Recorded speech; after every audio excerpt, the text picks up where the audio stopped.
صحیح کی جہاں فعل یا معنی فعل کی اسناد غیر ماحول کی طرف ہے،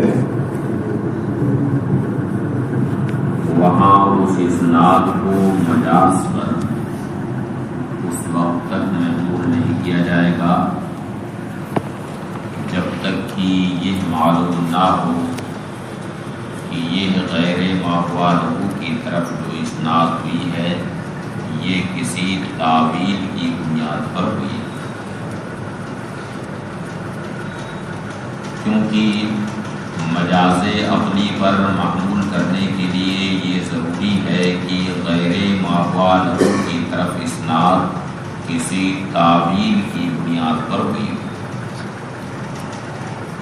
لہذا جہاں تعویل نہیں ہوئی ہے بلکہ متکلم کے ظاہر حال کے اعتبار سے وہی متکلم کا عقیدہ ہے تو اسے مجاز عقلی پر محمول نہیں کیا جائے گا۔ یہی وجہ ہے کہ اشاب الصغیرہ و افن الکبیر کر الغدات و مر العشی، جہاں صبح و شام کی گزر کی طرف بوڑھا کرنے اور فنا کرنے کی اسناد ہوئی ہے، اسے مجاز عقلی پر اس وقت تک محمول نہیں کیا جائے گا جب تک کہ یہ معلوم نہ ہو جائے کہ اس کے قائل نے ظاہر کو مراد نہیں لیا۔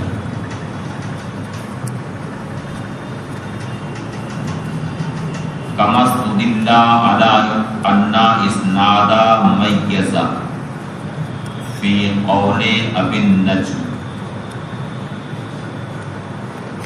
جیسا کہ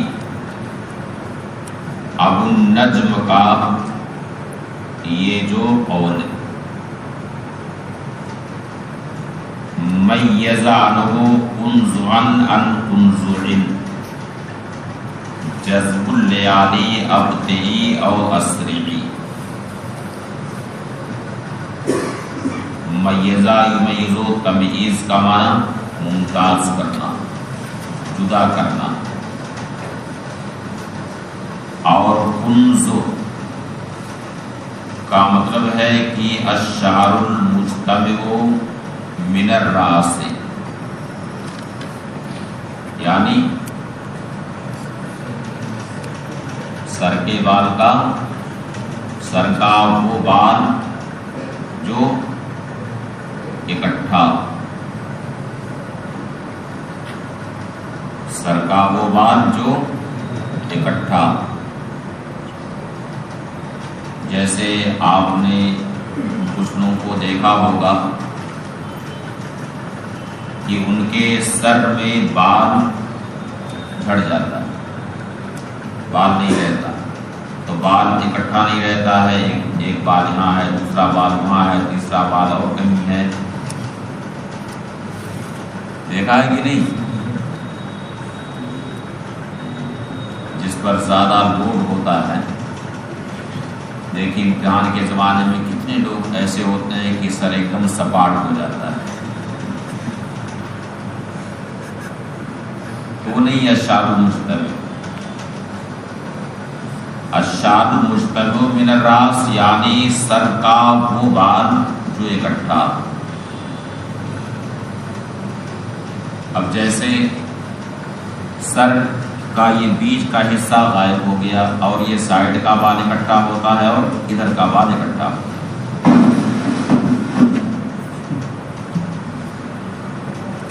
تو اب اگر یہ بیچ سر کا بال غائب ہو جائے ایک طرف سے تو سر کے بال کا ایک حصہ ادھر ہو گیا اور دوسرا حصہ ادھر ہو گیا، یعنی ایک حصہ دوسرے حصے سے جدا ہو گیا، اور اگر یہ بیچ والا بال غائب نہ ہوا ہو تو جدا نہیں ہوا۔ تو اب یہاں پہ ابو النجم نے کیا کہا کہ میز عنہ انزعا عن انزع، جذب اللیالی، جذب اللیالی اے مرور اللیالی، راتوں کا گزرنا. ابطئی او اسرعی، ابطئی یعنی آہستہ چل اور اسرعی تیز چل. اس کے سر کے بال کا ایک جوڑا دوسرے جوڑے سے جدا کر دیا. کس چیز نے؟ راتوں کی گزر نے. اس حال میں کہ راتوں سے کہا جائے ابطئی اور اسرعی، یعنی آہستہ چل یا تیز چل. یعنی مرور زمانہ کی وجہ سے، بلکہ یوں کہہ لیجیے کہ گردش زمانہ نے اس کے سر کے بال کا ایک جوڑا دوسرے جوڑے سے جدا کر دیا. یعنی بیچ سر کے بال سب غائب ہو گئے. ایک حصہ ادھر ہو گیا اور دوسرا حصہ ادھر ہو گیا. تو اب یہاں ابو النجم نے سر کے بال کا جھڑنا اور ایک حصے کا دوسرے حصے سے جدا کرنا، یہ ساری نسبت کدھر کی ہے؟ کدھر کی ہے؟ راتوں کی گزر کی طرف، یعنی زمانے کی طرف نسبت کی. حالانکہ سر کے بال کو گرا دینا، سر کو سپاٹ کر دینا، یہ ہے کس کا فعل ہے؟ اللہ تعالیٰ کا فعل. یہ اللہ کا فعل ہے، لیکن اسناد کدھر کی ہے؟ راتوں کی گزر کی. تو اب یہاں غیر ماہوا لہو کی طرف فعل کی اسناد. اب اسے حقیقت پر محمول کیا جائے یا مجاز پر؟ تو چونکہ آگے ابو النجم نے یہ بھی کہا افناء قیل اللہ للشمس اطلعی،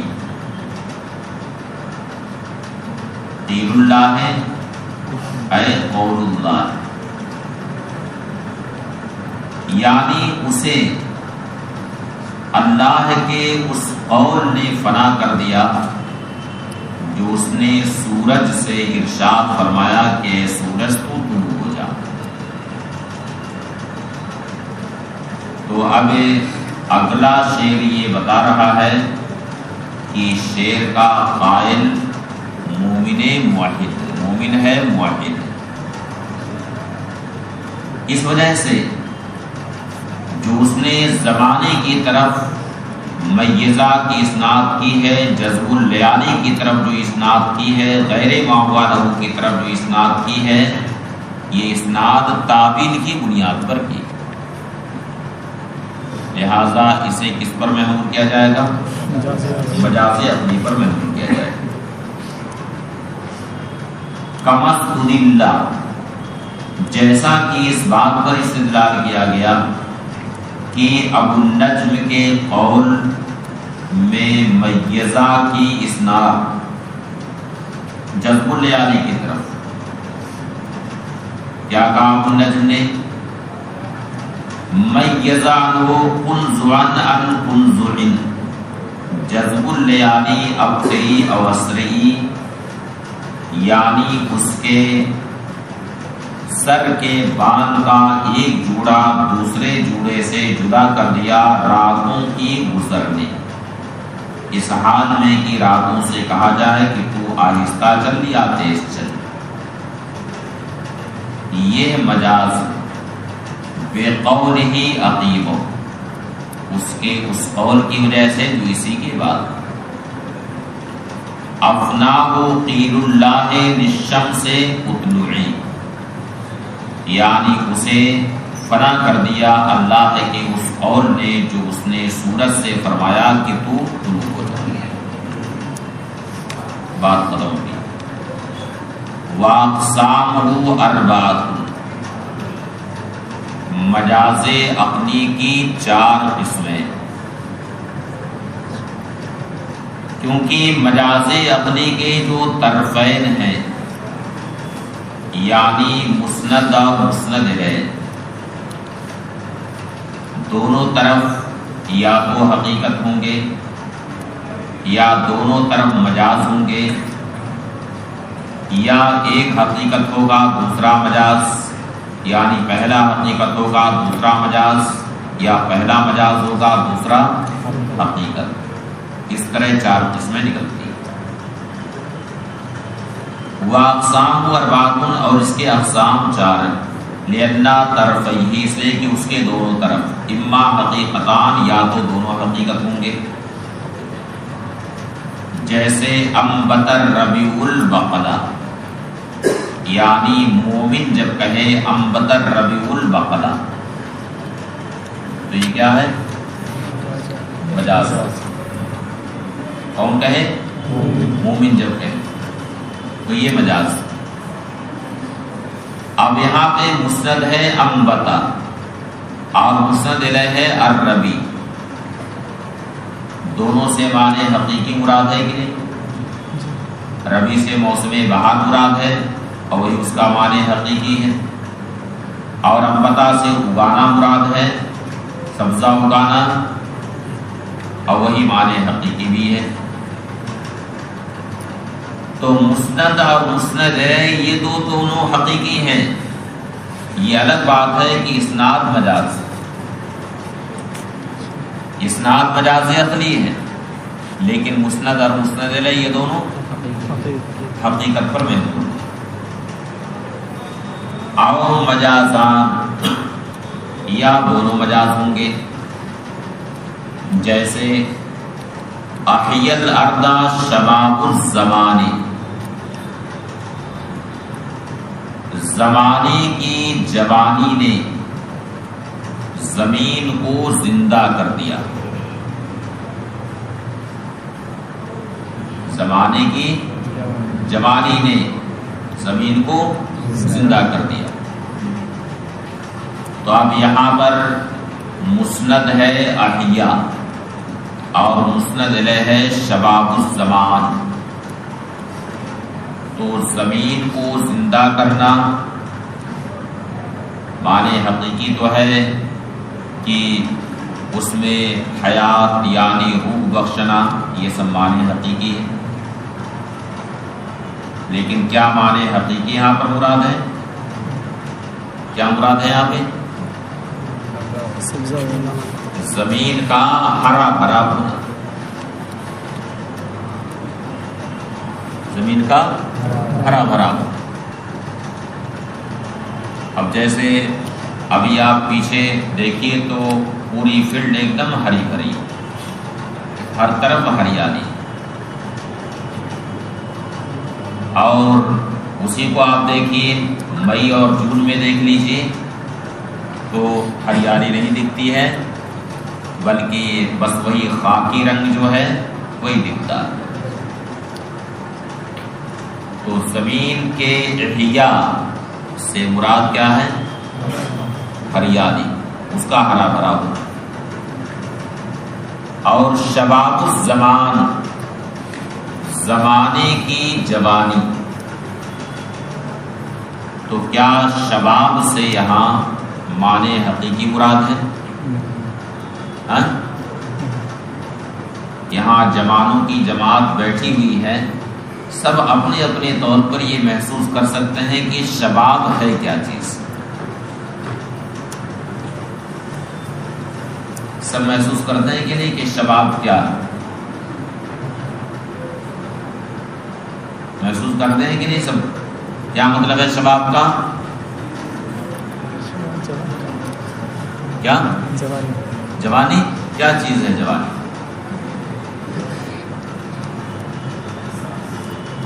جوانی کسے کہتے ہیں؟ یہ سارے جوان بیٹھے ہیں لیکن کسی کو پتہ نہیں ہے کہ جوانی کیا چیز ہے۔ کوئی تعریف کر سکتا ہے؟ کوئی نوجوان تعریف کر سکتا ہے کہ جوانی کسے کہتے ہیں؟ بڑھاپے اور بچپن کا درمیان کا حصہ۔ بڑھاپے اور بچپن کے درمیان کا حصہ۔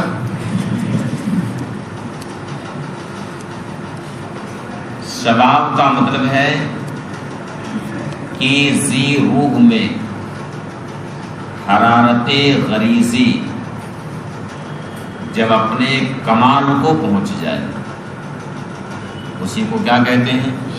شباب کہتے ہیں۔ جب حرارت غریزی اپنے کمال کو پہنچ جائے تو اسی کو کیا کہتے ہیں؟ شباب کہتے ہیں۔ کیا یہ معنی یہاں پہ مراد ہے؟ ہاں یہ مراد ہے؟ بلکہ یہاں شباب الزمان سے کیا مراد ہے؟ ہاں بارش مراد ہے کہ جب اس کے اندر یہ قوت ہو کہ زمین سے سبزہ ہوں گے۔ اور مختلفتان یا دونوں مختلف ہوں گے، یعنی مسند حقیقی ہوگا، حقیقت پر محمول ہوگا تو مسند علیہ مجاز پر محمول ہوگا، یا اس کے برعکس ہوگا۔ جیسے انبت البقلا شباب الزمان، زمانے کی جوانی نے سبزہ اگا دیا، تو یہاں پر مسند انبتا ہے وہ اپنی حقیقت پر محمول، لیکن شباب الزمان جو مسند علیہ ہے وہ مجاز پر محمول۔ اور احیل الارض الربیع، موسم بہار نے زمین کو زندہ کیا، تو اب یہاں پہ جو مسند ہے وہ مجاز پر محمول ہے اور مسند علیہ حقیقت پر محمول۔ وَهُوَ فِي الْقُرْآنِ كَثِيرٌ، یعنی قرآن کریم میں مجاز بہت زیادہ ہے۔ قرآن کریم میں مجاز کثرت کے ساتھ آیا ہے۔ جیسے وَإِذَا تُلِيَتْ عَلَيْهِمْ آيَاتُهُ زَادَتْهُمْ ایمانا، جب اللہ کی آیتوں کی تلاوت ان پر کی جاتی ہے تو وہ آیتیں ان کے ایمان کو اور بڑھا دیتی ہیں۔ تو ایمان میں زیادت کرنا، ایمان کو بڑھانا، یہ اللہ رب العزت کا فعل ہے۔ لیکن یہاں پر اسناد کدھر ہوئی ہے؟ آیات کی طرف، تو یہ مجاز۔ یذبح ابناءہم، فرعون ان کے بیٹوں کو یعنی بنی اسرائیل کے بیٹوں کو ذبح کرتا۔ تو کیا فرعون چھری اڑی لے کر کے نکلتا تھا جو اپنے ہاتھ سے ذبح کرتا تھا؟ یہ کام کون کرتے تھے؟ ہاں اس کے سپاہی کرتے تھے، لیکن چونکہ وہ سبب عامر تھا، حکم دینے والا تھا، اس لیے یہاں یذبح کی اسناد اس کی طرف ہوئی ہے، غیر مابالغ کی طرف، تو یہ مجاز ہے۔ ینزع عنہما لباسہما، آدم و حوا سے ان کے لباس کو اتارتا، یعنی شیطان نے، ابلیس نے حضرت آدم و حوا سے ان کا جنتی لباس اتار دیا، جبکہ جنتی لباس اتارنا یہ اللہ کا فعل ہے۔ لیکن چونکہ شیطان ابلیس اس کا سبب بنا، اس لیے یہاں اس کی طرف یہ اسناد کی گئی. یوم یجعل ولدان شیبا، وہ دن بچوں کو بوڑھا کر دے گا. کون سا دن؟ یا ایھا الناس اتقوا ربکم انا زلزلۃ الساعۃ شیء عظیم یوم ترونها تذہل کل مرضعۃ عما ارضعت اور وتضع كل ذات حمل وتضع كل ذات حمل حملها وترى الناس سکارى وما هم بسکارى ولكن عذاب اللہ شدید. یہ وہی دن ہے جو بچوں کو کیا کر دے گا؟ بوڑھا کر دے گا. یہاں 85 سال کی عمر میں آدمی بوڑھا ہونا شروع ہو جاتا ہے، بوڑھا ہو جاتا ہے کہ نہیں؟ بوڑھا ہو جاتا ہے کہ نہیں؟ بوڑھا 50 سال کی عمر کیا نہیں ہوتا ہے؟ ہوتا ہے کہ نہیں بوڑھا؟ اور قیامت کا دن تو 50,000 سال کا ہوگا، تو اور بوڑھا کر دے گا. تو اب یہاں بوڑھا کرنا یہ اللہ کا فعل، لیکن یہاں یوم کی طرف اس کی اسناد ہوئی کیونکہ وہ ظرف ہے. وَأَخْرَجَتِ الْأَرْضُ أَثْقَالَهَا، زمین نے اپنے خزانے باہر کر دی، اپنے خزانے نکال دی. تو خزانوں کو نکالنا یہ اللہ رب العزت کا فعل، مگر چونکہ ان خزانوں کا مکان زمین ہے، ان خزانوں کا مکان زمین ہے، اس لیے یہاں پر ارض کی طرف یہ اسناد ہوئی. پھر کہتے ہیں وَهُوَ غَيْرُ مُخْتَصٍ بِالْخَبَرِ، اور مجاز عقلی یہ صرف خبر ہی کے ساتھ خاص نہیں، بل یجری فی الانشاء، بلکہ انشاء میں بھی یہ جاری ہوتا ہے. جیسے یا حامان ابن لی سرحن، اے حامان تو میرے لیے ایک محل بنا. یہ فرعون نے اپنے وزیر سے کہا تھا، حامان سے، کہ اے حامان تو میرے لیے ایک محل بنا. تو حامان کو حکم دیا محل بنانے کا، حالانکہ وزیر ہے اس کا. تو کیا حامان خود محل بناتا یا اس کے جو کارندے تھے، جو مستری تھے، مزدور تھے، وہ سب بناتے ہیں؟ وہ سب بناتے، لیکن یہاں چونکہ وہ سبب عامر ہے اس لیے اس کی طرف اسناد ہوئی. وَلَا بُدَّ لَهُ مِنْ قَرِينَةٍ لَفْظِيَّةٍ كَمَا مَرَّ، اور مجاز عقلی کے لیے قرینہ لفظیہ ضروری، یعنی مجاز کی طرف پھیرنے کے لیے وہاں کوئی قرینہ چاہے قرینہ لفظیہ ہو یا قرینہ معنویہ. قرینہ لفظیہ کی مثالیں سب آ چکی ہیں اس سے پہلے، اور معنویہ یا قرینہ معنویہ ہو. قرینہ معنویہ کیا ہے؟ کہ فعل کی اسناد جس کی طرف ہوئی ہے اس کے ساتھ فعل قائم نہیں ہو سکتا، اس کے ساتھ فعل کا قائم ہونا محال، خواہ محال عقلی ہو یا محال عادی ہو. تو یہاں پہ قرینہ معنویہ اس بات پر قائم ہے کہ اسے حقیقت پر محمول نہیں کیا جائے گا بلکہ مجاز پر اسے محمول کرے گا. سمجھ گئے؟ اب جیسے کوئی اناؤنسر ہوتا ناظم جلسہ، جو یعنی اگر کذابوں کی فہرست تیار کی جائے تو سر فہرست انہی لوگوں کا نام آئے گا.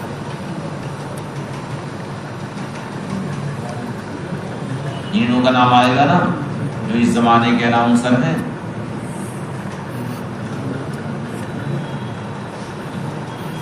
اور وہ بھی دھڑلے سے جھوٹ بولتے ہیں، مجمع عام میں بولتے ہیں.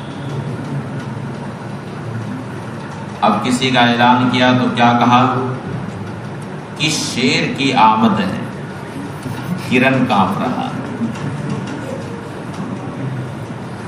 اس پر بھی سکون نہیں ہے کہ شیر کی آمد ہے، کرن کانپ رہا. ابھی اس پر سکون نہیں ہے. اگلا مصرع کہے گا رن ایک طرف چرخے کوہن کانپ رہا. یعنی زمین تو کانپ ہی رہی ہے، تھر تھرا ہی رہی ہے اس کی آمد سے، اور آسمان بھی تھر تھرا رہا ہے. تو اب یہ شعر کہا تو یہاں بتائیے یہ حقیقت پر معمول ہے یا مجاز پر؟ کس پر؟ مجاز پر محمول ہے.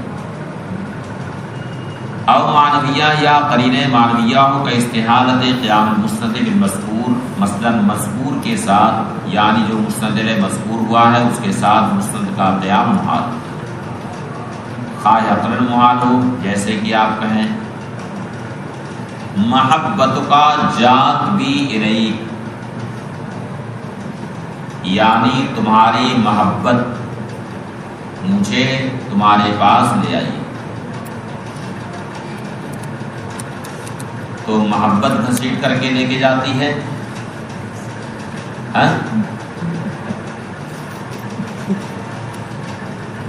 محبت گھسیٹ کے لے کے جاتی ہے. تو اب یہاں اس کی طرف جو اسناد کی ہے یہ عقلاً محال، لہذا اسے حقیقت پر محمول نہیں کیا جائے گا بلکہ مجاز پر محمول کیا جائے گا کہ تمہاری محبت کی وجہ سے میں تمہارے پاس چلا آیا. او عادتاً یا محال عادی، عادتاً او محال. جیسے حزم الامیر الجندہ، امیر نے لشکر کو شکست دے. تو اب کیا امیر تنے تنہا پورے لشکر کو شکست دیتا ہے؟ تو اگر حقیقت پر محمول کیا جائے تو یہ عادتاً محال، اس لیے اسے حقیقت پر محمول نہیں کیا جائے گا بلکہ مجاز پر. وَقَ صُدُورِهِ عَنِ الْمُوَحِّدِ، اور مثلا کسی موحد سے وہ صادر ہو تو اس کا موحد ہونا اس بات کا قرینہ ہے کہ وہاں معنی حقیقی مراد نہیں ہے بلکہ مجاز پر اسے محمول کیا گیا. جیسا کہ اس کی مثال آ چکی ہے اشاب الصغیرہ وافن الکبیر کر الغدات عمر العش. اگر یہ شعر موحد سے صادر ہو یعنی کوئی موحد یہ شعر کہہ رہا ہے تو یہ مجاز. وَقَ صُدُورِهِ عَنِ الْمُوحِدِ، اور جیسے کہ اشام الصغیرہ کے مثل میں موحد سے اگر یہ صادر ہو تو یہ مجاز. وَمَعْرِفَةُ حَقِيقَتِهِ، اب ظاہر ہے کہ کوئی بھی مجاز ہوتا ہے تو مجاز کے لیے کوئی حقیقت ہوتی ہے نا، کیونکہ مجاز یہ حقیقت کا خلیفہ ہوتا، نائب ہوتا. تو جب اصل ہوگا تبھی تو اس کا کوئی نائب ہوگا، اور اگر سرے سے اصل ہی نہ ہو تو اس کا خلیفہ کیسے ہوگا؟ اس لیے ہر مجاز کے لیے کوئی حقیقت چاہیے۔ اب حقیقت کی معرفت کبھی تو بالکل ظاہر ہوتی ہے اور کبھی حقیقت کی معرفت پوشیدہ ہوتی ہے، یعنی غور و فکر کرنا پڑتا ہے کہ یہاں پہ معنی حقیقی کیا ہے۔ وہ معرفت و حقیقت ہی اور اس کی حقیقت کی معرفت اما ظاہرت، یا تو ظاہر ہوگی، کما فی قولہ تعالی، جیسا کہ اللہ تعالیٰ کی اسی ارشاد فما ربحت تجارتہم میں ہے، یعنی ان کی تجارت فائدہ مند نہ ہوئی، ان کی تجارت فائدہ مند نہ ہو، یعنی ان کی تجارت نفع بخش نہ ہو۔ تو اس کا معنی یہ ہے کہ فما ربحوا فی تجارتی، یعنی وہ لوگ اپنی تجارت میں نفع نہیں اٹھا سکتے۔ تو اب یہاں ربحا کی اسناد تجارت کی طرف ہوئی ہے، اور معنی حقیقی یہاں پر ظاہر ہے کہ مسند یہاں پر ظاہر ہے، اور اس کا معنی ہے فما ربحوا فی تجارتہم، یعنی اپنی تجارت میں کامیاب نہ ہو۔ وَإِمَّا خَفِيًّا، اور حقیقت کی معرفت یا تو پوشیدہ ہوگی، کما فی قولی کا، جیسے کہ آپ کہیں سرتنی رؤیتک، تمہارے دیدار نے مجھے خوش کر دیا، تمہارے دیدار نے مجھے خوش کر دیا۔ تو دیدار یعنی زیارت یہ خوش کرتی ہے، بلکہ خوش کرنا یہ اللہ تعالی کا فعل۔ تو اب یہاں حقیقت کی معرفت خوب ظاہر نہیں ہے، بلکہ غور و فکر کرنا پڑے گا۔ وہ اما خفیہ، اور یا تو حقیقت کی معرفت پوشیدہ ہوگی، کما فی قولی کا، جیسے کہ آپ کے قول سرتنی رؤیتک، تمہارے دیدار نے مجھے خوش کر دیا، اے سرن اللہ عند رؤیتک، یعنی تمہارے دیدار کے وقت اللہ نے مجھے خوش کر دیا۔ تو فعل سرور خوش کرنا، اس کی اسناد رؤیت کی طرف ہوئی ہے، جبکہ یہ فعل در حقیقت اللہ تعالی کا، اور یہاں پر حقیقت کی معرفت کے لیے غور و فکر کرنا ہے۔ وقولی